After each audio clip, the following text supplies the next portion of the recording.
Hi everyone, this is Relatus, and I wanted to talk with you a moment about the CFO checklist. It's such an important part of my practice. Everyone has their process, and mine is the CFO checklist. It's just a tool to make sure that I hit all the important parts that are the areas of concern for you financially, so that we take we do a proper job of looking out for you. It was developed by one of my peers, and I've customized it to how my brain works. Everybody needs their tool to work for them, so I made mine work for me. It addresses things that you may not have thought of yet that are necessary, but yet they really impact the effectiveness of your plan. And by the way, let's be clear that when I say the plan, it's really important. It impacts your life. So, it's just a plan for me, and it may be just a piece of paper, but it really is your life we're talking about. So it's really important that we get it right, and that we do follow that process in order to be sure we get the consistent results we're looking for. You should be seeing a graphic that shows you a little bit of a display on that.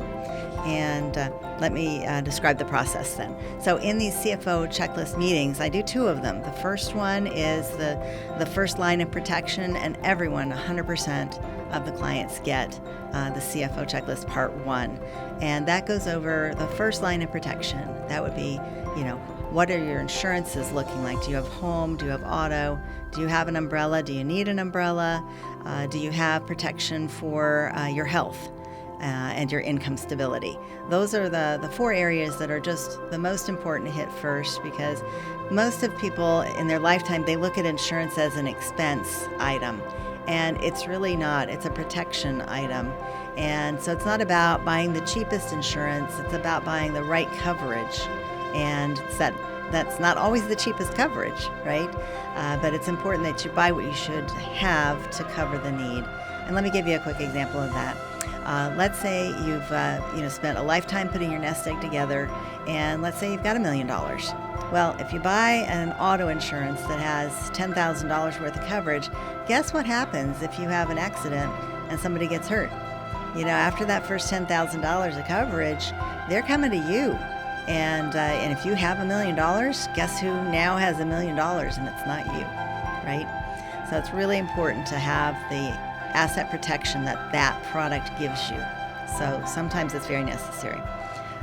So I do 2 meetings over the phone or Zoom or in person, kind of depending on the complexity of the situation or location.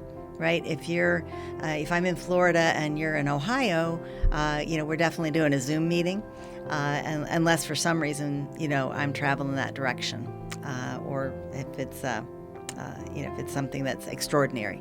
I'm not saying I won't travel for you, but I certainly want to make sure that we do what's efficient. Okay. So the first line of protection gets done for everyone, with or without a financial plan from me. Everyone gets that first meeting.